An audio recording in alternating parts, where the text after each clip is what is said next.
तो बताइए matric space किस चीज को कहते हैं? नहीं नहीं, मैं डेफिनेशन नहीं पूछ रहा हूं, पहले मैं ये पूछूंगा कि मैट्रिक का हिंदी में क्या मतलब होता है?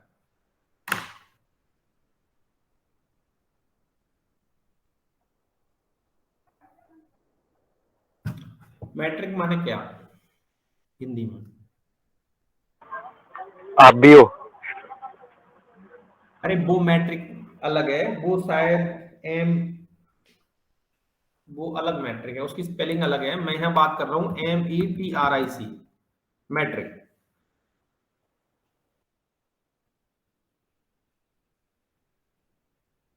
और ये वो मैट्रिक है मैट्रिक्स, METRIX वो होता है अव्यूह। और METRIC का मतलब क्या होता है? इसका जो मतलब दिखा रखा है इसमें डिक्शनरी में, वो दिखा रखा है मीटर संबंधी और मापीय और दशमलव पद्धति के अनुसार, ठीक है। और कहने का मतलब है ए सिस्टम ऑफ मेजरमेंट, ठीक है। ये है मैट्रिक का मतलब। और टोपोलॉजी का क्या मतलब होता है? टोपोलॉजी वर्ड को हिंदी में क्या कहते हैं? आपको हिंदी में नहीं पता तो आप उसका मतलब भी बता सकते हो।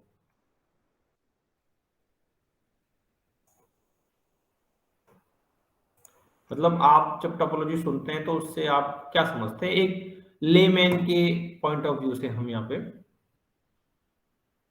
देख रहे हैं।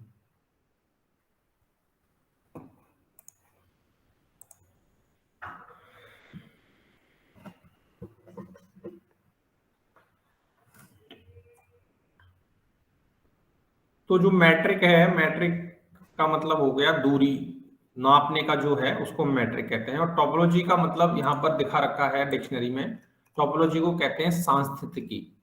तो सांस्थितिकी क्या है? अब सांस्थिति जो है, कोई गेस्ट आया, मुझे आप 1 मिनट दीजिए, बस एक।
ओके, तो टोपोलॉजी का मतलब लिखा रहा है यहाँ पे, टोपोलॉजी एक गणित का बड़ा क्षेत्र है जिसे ज्यामिति के विस्तार के रूप में देखा जाता है।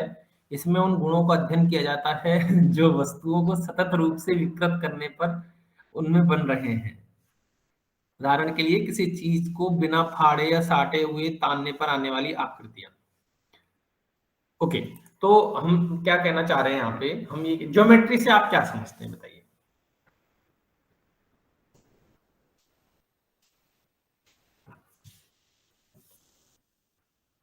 तो बेसिकली इसको आप एकदम रफ लैंग्वेज में ही बोलेंगे, बिल्कुल रफ लैंग्वेज में, तो ये हो जाएगा कि ज्योमेट्री हम पढ़ते हैं जिसमें 2 डायमेंशनल कोऑर्डिनेट ज्योमेट्री होती है और 3 डायमेंशनल कोऑर्डिनेट ज्योमेट्री होती है, राइट।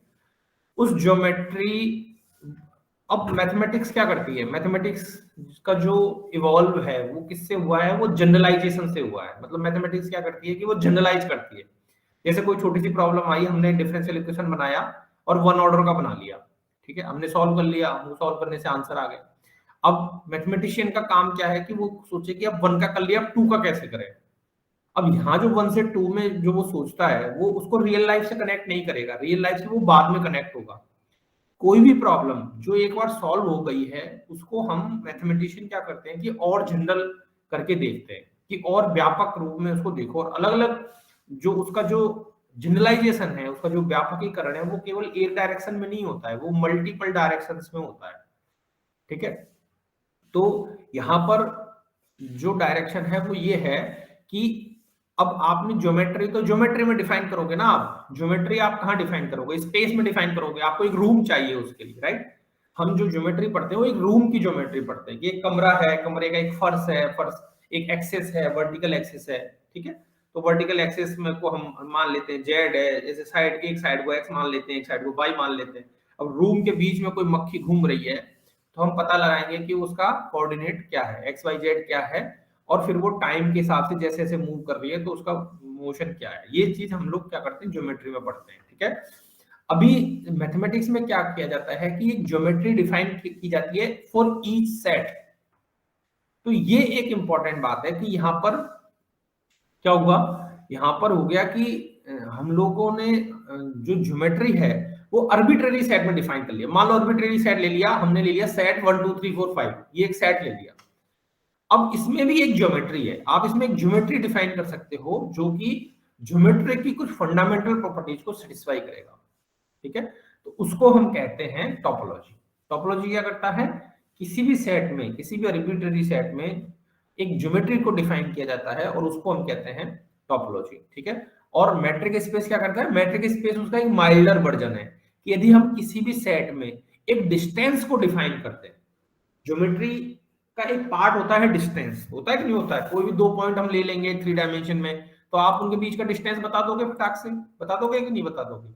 मैं मान लीजिए आपको कोई दो पॉइंट दे दूं कि x1 x2 और x3 और y1 y2 और y3, इन दोनों का डिफरेंस कितना डिस्टेंस है, बता दोगे कि नहीं बता पाओगे। Yes sir. मुझे लग रहा है आप लोग पहली क्लास में उस जोन में जा चुके हो जो यहाँ पर इंसान अक्सर लास्ट में जाता है।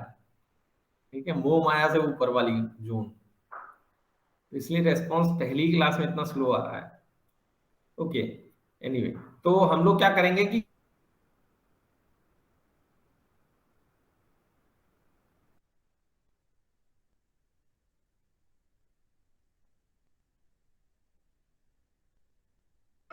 नहीं, इन दोनों के बीच का डिस्टेंस कैसे निकाला जाएगा। x1 minus y1 whole square plus x2 minus हाँ, y2 whole square correct plus correct, x3 minus y3 whole square root 2। ठीक है, गुड। तो डिस्टेंस कैसे निकाला जाएगा इनके बीच का, डिस्टेंस इक्वल टू, ये टेढ़ा टेढ़ा क्यों हो रहा है, x1 माइनस y1 का square plus x2 minus y2 का square plus x3 minus y3 का स्क्वायर, ऐसे डिस्टेंस निकाल लिया अपन ने। ठीक है, तो अब मजे की बात ये है कि ये जो डिस्टेंस वाली थ्योरी है, ठीक है, ये आप किसी भी सेट में बना सकते हैं। इसके लिए आपको R2 R1 और R3 की जरूरत नहीं है, ये आप इनके किसी और सबसेट के लिए भी बना सकते हैं। जैसे कि मैंने अभी एग्जांपल दिया, मान लो मैं एक सेट ले लूं 1 2 3 4 5, तो इसके अंदर भी आप एक डिस्टेंस डिफाइन कर सकते हैं। तो मैट्रिक स्पेस क्या है, बेसिकली मैट्रिक स्पेस क्या है, डिफाइनिंग ए डिस्टेंस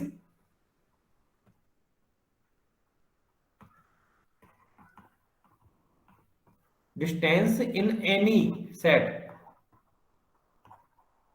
ये जो मैट्रिक स्पेस, ये इसकी डेफिनेशन नहीं है, ये मैं आपको समझा रहा हूं, इसको एज ए डेफिनेशन मत यूज कर देना। ठीक है, is matric space.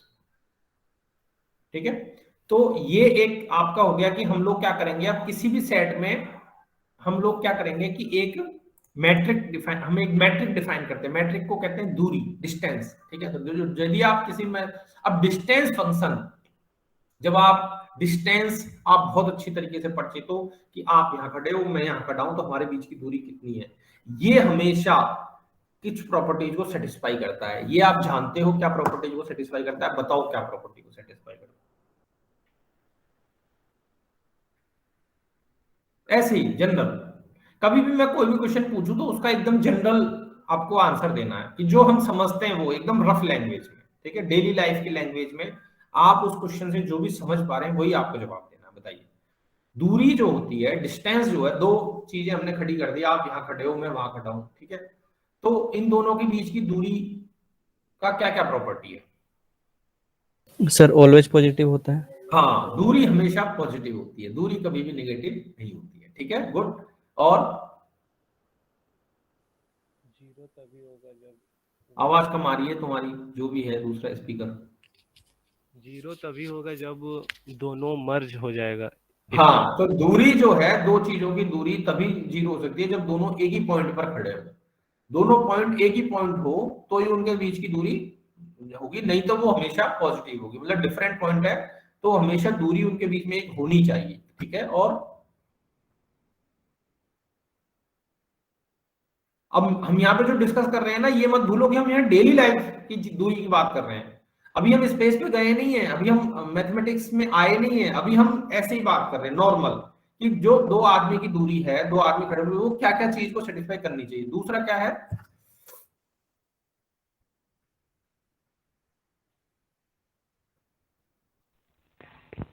Distance same होता है ए टू बी और बी टू ए। हाँ, तो आप वहां खड़े हो और मैं यहाँ खड़ा हूं, तो आप मेरे तक आओगे तो आपको उतना ही चलना पड़ेगा, और मैं आपके तक जाऊंगा तो भी आप उतना ही चलना पड़ेगा, ठीक है। तो ये सिमेट्रिक होती है, इसको कहते हैं सिमेट्रिक, कि दो पॉइंट हमने ले लिया ए टू बी, तो ए से बी तक जाने की जितनी डिस्टेंस है और बी से ए तक आने की जितनी डिस्टेंस, वो सेम होती है, डिस्टेंस होती है सेम, ठीक है।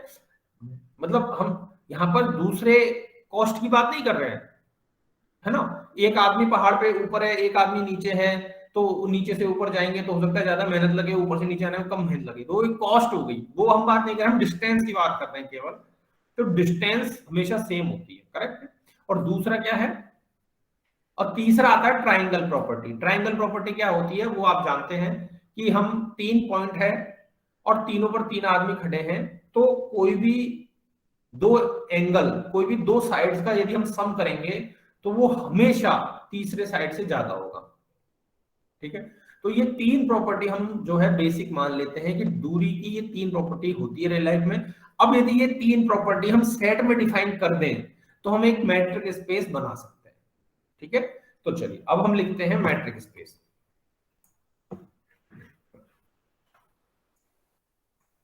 तो मैट्रिक स्पेस की डेफिनेशन क्या है,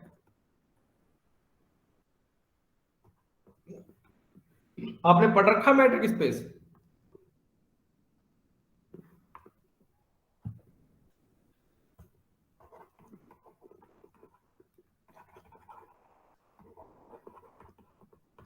कुछ जवाब नहीं दे रहे हो।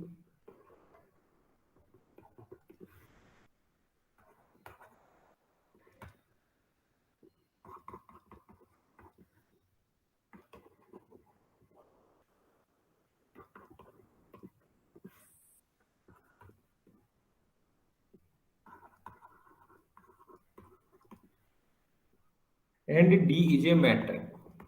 अब यहाँ पे हम मैट्रिक वर्ड को यूज कर रहे हैं, सिर्फ इसलिए यूज कर रहे हैं क्योंकि हमको उसकी प्रॉपर्टी लेनी है, लेकिन हमको यहाँ पे हर चीज को फिर से डिफाइन करना पड़ेगा। Where x is a set and d is a metric और डिस्टेंस। अब ये आप देखेंगे कि ये किसी भी एल्जेब्रिक एंटिटी को डिफाइन करने का एक तरीका होता है। जब आप ग्रुप भी डिफाइन करते हो तो आप लिखते हो ग्रुप और फिर उसके बगल में लिखते हो उसकी बाइनरी ऑपरेशन, क्योंकि केवल एक सेट इंपॉर्टेंट नहीं है, वो सेट के अंदर जो ऑपरेशन है वो इंपॉर्टेंट है साथ में, है ना। अभी आप यदि ऑपरेशन को कई बार चेंज भी कर दिया जाता है तो चेंज कर देने से उसकी प्रॉपर्टी भी बदल जाती है, सेट की, सेट के एलिमेंट्स की प्रॉपर्टी भी हम बदल देते हैं ना। तो जब कोई भी एल्जेब्रिक चीज जब हम डिफाइन करते हैं तो हम क्या करते हैं कि वो सेट लिखते हैं और सेट में हम क्या डिफाइन कर रहे हैं वो भी साथ में लिखते हैं, ठीक है। तो इसको हम लिखते हैं एक्स कॉमा डी, ठीक है। X is a set and d is a metric on x, ठीक है। अब हम आते हैं जिसको कि कहते हैं डिस्टेंस, जिसको कहते हैं डिस्टेंस फंक्शन, और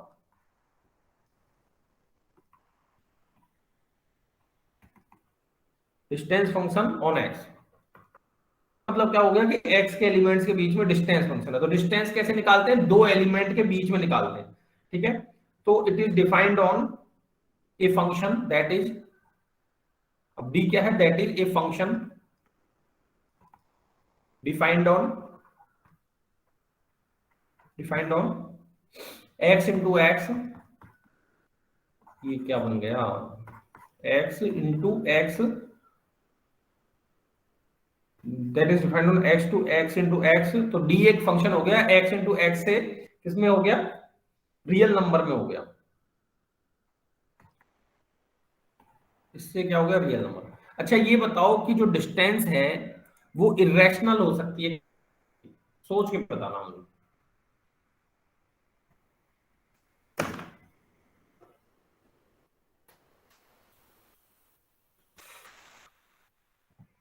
यस सर।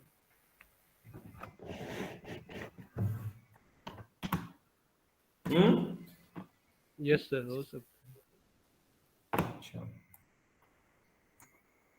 और कोई,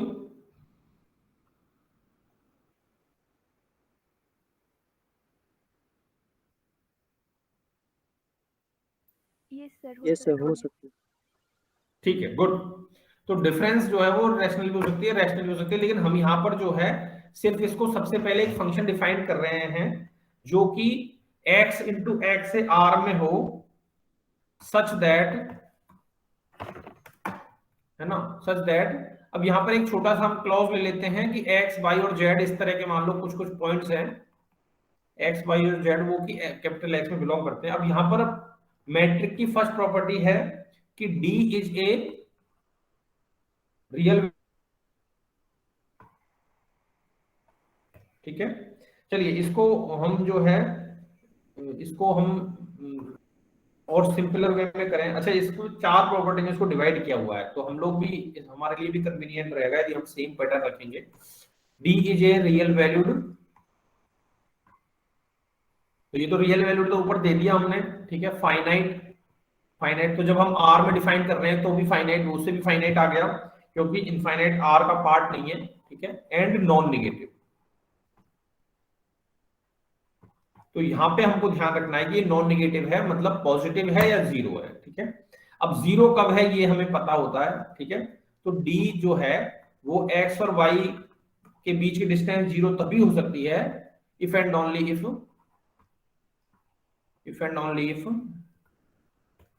एक्स इक्वल टू वाई। तो ये दोनों तरफ से होना चाहिए, एक्स इक्वल टू वाई, है ना।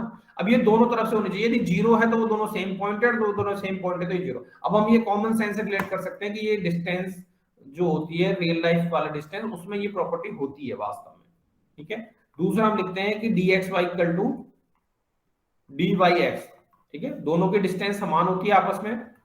और चौथा आ जाता है ट्राइंगल इनइक्वालिटी, इसको हम कहते हैं ट्राइंगल, इसको हम कहते हैं सिमेट्री। और फिर हम आ जाते हैं x y will be always less than और equal to d of x z plus d of z x, d of z y, ठीक है। तो इसको हम कहते हैं ट्राइंगल इनइक्वालिटी इन, ओहो हैंड राइटिंग नहीं बैठ रही है। पिछली बार किसी ने फीडबैक दिया था कि सर हैंड राइटिंग अच्छी लिखा करो आप व्हाइट बोर्ड पे। Triangle inequality, okay. तो ये हो गई ट्राइंगल। तो पहली वाली प्रॉपर्टी को क्या कहते हैं, ये M1 और M2 को मिलाकर क्या कहते हैं, इसको जनरली कहते हैं पॉजिटिव सेमी डेफिनेट प्रॉपर्टी, ठीक है। मतलब या तो जीरो हो सकता है या पॉजिटिव हो सकता है, ठीक है। तो इसको कहते हैं पॉजिटिव सेमी डेफिनेट प्रॉपर्टी। तो इनको नाम से जब आप याद रखोगे तो भूलोगे नहीं। दूसरी को कहते हैं सिमेट्रिक प्रॉपर्टी और तीसरी को कहते हैं ट्राइंगल। शेयर दिख रहा है कि कट गया, नहीं दिख रहा है। दिख रहा है, ओके। नहीं दिख रहा सर, नहीं दिख रहा, ब्लैक हो गया पूरा। Okay okay, no problem. अब आपको क्या करना है, आगे में आपको पढ़ने हैं इसके, हमें यहाँ पर ये जो हम पढ़ रहे हैं आज वो हमारा कंटेंट नहीं है, ठीक है। हम इसको नहीं, हमारे सिलेबस का पार्ट नहीं है, ये रिवीजन है। तो हम आपको इसलिए पढ़ाए हैं कि आपका पूरा 12वां हो जाए और आप समझ लाओ, है ना। तो आपको ये अपने से जो है पढ़ना है, ठीक है। और अगली क्लास में, आज तो वीकेंड का दिन है तो 2 दिन है आपके पास, उसके बाद में फिर जब हमारी क्लास होगी तो हम लोग जो है इस सब प्रॉपर्टी को फिर समझेंगे। मतलब मैं आपसे पूछूंगा तो आप जवाब देना, ठीक है। तो इसमें और क्या क्या आपको पढ़ना है वो मैं आपको बता देता हूं। ठीक है, सबसे पहला तो है एग्जाम्पल आ जाते हैं। एग्जाम्पल हम देख ही लेते हैं, सारे एग्जाम्पल्स हम देख लेते हैं। ठीक है, तो एग्जाम्पल में हमको क्या करना है, सबसे पहले तो हमको वो एग्जाम्पल ले लेने हैं जो जहां से हम मैट्रिक स्पेस का हमको इंट्यूशन मिला। मैट्रिक स्पेस के बारे में हमने सोचा कैसे, सोचा हमने ज्योमेट्री से, तो पहले तो ज्योमेट्री को ही ले लेते हैं कि geometry is one of the example. ठीक है, तो इसके एग्जाम्पल क्या हो गए, आर हो गया, इसका एक एग्जाम्पल हो गया आर। आर के अंदर डिस्टेंस फंक्शन क्या होता है, एक्स और वाई दो पॉइंट यदि हम ले लेंगे तो इसमें डिस्टेंस फंक्शन क्या हो जाएगा, एक्स माइनस वाई का मॉड्यूलस वैल्यू। ठीक है, where x and y belong to real number, तो ये डी हो गया हमारे, है ना। और दूसरा हम ले लेंगे आर स्क्वायर या R3 या आर एन ले लेते हैं। ठीक है, तो आर एन में क्या हो जाएगा,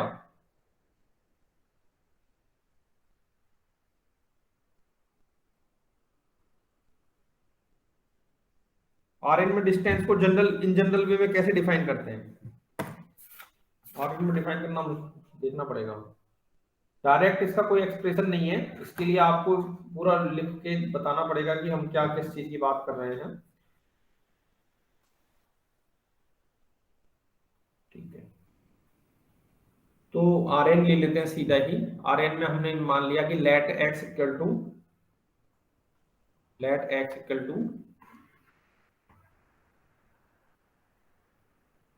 इस ग्रीक वर्ड को क्या कहते हैं, साई 1 साई 2, राइट, क्या कहते हैं इसको, और y इक्वल टू हमने ले लिया ईटा 1 ईटा 2 एंड बीटा n। ठीक है, तो हमको जो डिस्टेंस मिलेगा, डिस्टेंस ऑफ एक्स वाई, वो मिल जाएगा ये। ठीक है, तो साई 1 माइनस ईटा 1 का square plus dot dot dot psi n minus eta n का स्क्वायर। ठीक है, अच्छा अब हम इसको कॉम्प्लेक्स में भी ले सकते हैं। ठीक है, तो कॉम्प्लेक्स में हमको क्या करना पड़ेगा, लेकिन जो रियल जो मैप है, ये जो ओरिजिनल जो डेफिनेशन है यहाँ पर ये रियल ही है, ये आपको ध्यान रखना है कि यहाँ पर कोई कंफ्यूजन इसमें नहीं। अच्छा ये बताओ कि जब मैं थोड़ी एडवांस बात कर लेता हूँ कि जब हम डिफरेंशिएबिलिटी को और कंटिन्यूटी को जब हम मल्टीवेरिएट में जब हम डिफाइन, तब भी ऐसा ही होता है। तब हम जो लेते हैं ना कि for each epsilon greater than 0 there exist delta greater than 0 such that, यहाँ पर ये सब रियल में ही होते हैं, वन डायमेंशन में ही होते हैं। बस वेक्टर को फाइनली हमको क्या करना पड़ता है, जो वेक्टर्स हैं उनको हमको वन डायमेंशन में कन्वर्ट करना पड़ता है, जैसे कि इस केस में हमने किया है। जो आरएन के जो मैट्रिक डिफाइन किया उसमें हमने क्या किया कि हमारे पास है तो वेक्टर, लेकिन हमने डिस्टेंस ऐसे डिफाइन किया है कि वो हमको इवेंचुअली जो वैल्यू मिलेगी वो रियल में ही मिलेगी, मतलब वन डायमेंशन में ही मिलेगी। ठीक है, तो इसी तरह तो सिमिलरली हमारा एग्जांपल हो जाएगा Cn। अब यहां पर भी आपको क्या करना है कि n डायमेंशनल लेना है, जो कि कॉम्प्लेक्स नंबर में लेना है, कॉम्प्लेक्स यूक्लिडियन n स्पेस, और यहां पर भी आपको डिस्टेंस ऐसे ही डिफाइन करना है। ठीक है, कि आपको फाइनली जो है क्योंकि यहां पर देखो, जब आप यहां पर कॉम्प्लेक्स नंबर लोगे और यहां पर कॉम्प्लेक्स नंबर होगा तो इसका डिवीजन क्या होगा, कॉम्प्लेक्स नंबर आएगा ना, इसका सब्सट्रैक्शन, फिर उसको स्क्वायर करोगे तो कॉम्प्लेक्स मिलेगा। तो जब वो कॉम्प्लेक्स मिलेगा तो उसको आपको रियल में कन्वर्ट कर लेना है, कैसे, मॉड्यूलस वैल्यू लगाकर। ठीक है, तो मॉड्यूलस वैल्यू क्या होती है वो आपको है ना कि x प्लस आयोटा y की मॉड्यूलस वैल्यू जाएगी under root x square plus y square. ठीक है, तो जहां पर जो भी आपको जहां पर भी एक एप्रोप्रिएट जगह आएगी वहां पर आप उस कॉम्प्लेक्स को रियल में कन्वर्ट करोगे मॉड्यूलस वैल्यू लगाकर। ठीक है, अब यहाँ पर कुछ बहुत ही अच्छे एग्जांपल्स हैं डिस्कस करने के लिए। तो उनमें एक एग्जांपल है सीक्वेंशियल स्पेस। तो अक्सर स्टूडेंट जब शुरू में यदि ये नहीं पढ़ते हैं तो उनका ये बहुत ही वीक रह जाता है, सीक्वेंस स्पेस L इंफिनिटी। अब ये क्या चीज है सीक्वेंस स्पेस, तो ये हो जाता है कि हम लोग यहाँ पर क्या बात कर रहे हैं, हम लोग अब बात करेंगे, अभी तो हमने एग्जांपल लिया कि कुछ नेचुरल ज्योमेट्रीज डिस्कस की है, अब हम यहाँ पर कुछ सीक्वेंसेस की बात करेंगे कि यहाँ पर एक सीक्वेंस है, तो सेट ऑफ ऑल सीक्वेंस यदि हम ले लेंगे जो कि कुछ पर्टिकुलर प्रॉपर्टी को सेटिस्फाई कर रहे हैं, तो वो जो सेट ऑफ ऑल सीक्वेंस है वो भी एक, उसमें भी आप एक मैट्रिक को डिफाइन कर सकते हैं। ठीक है, तो ये कैसे आया, सिक्वेंशियल स्पेस कैसे आया? ये ऐसे आया कि जैसे हमने पहले आर ले लिया तो आर में वो एक एलिमेंट था, फिर हमने आर एन ले लिया तो उसमें एन एलिमेंट थे। अब हमारा क्वेश्चन आता है कि यदि हम इस एन एलिमेंट को इनफाइनाइट एलिमेंट में ले लें तो क्या हम उस इनफाइनाइट एलिमेंट के ऊपर भी एक मैट्रिक डिफाइन कर सकते हैं? ये हमारा क्वेश्चन खड़ा हो जाता है। जैसे कि हमने यहाँ आर एन, देखो यहाँ आर एन क्या हुआ, सिग्मा 1 सिग्मा 2 सिग्मा एन तक गया, पर यदि मैं एक डॉट डॉट इसके आगे भी लगा दूं और वाई के आगे भी एक डॉट डॉट डॉट लगा दूं तो क्या मैं वहां पर भी इसमें एक मैट्रिक डिफाइन कर सकता हूं? ये क्वेश्चन आ जाता है। ठीक है, तो ये जो एल इन्फिनिटी, एल स्पेस, ये जो सेट ऑफ ऑल फंक्शंस, फिर आगे आप पढ़ोगे कैपिटल एल में, कैपिटल एल को कहते हैं set of all functions some particular property. ठीक है, तो वो फिर आपको उसको एग्जांपल को अच्छे से समझ लेना है कि वो यहाँ पर तो मैट्रिक स्पेस सेटिस्फाई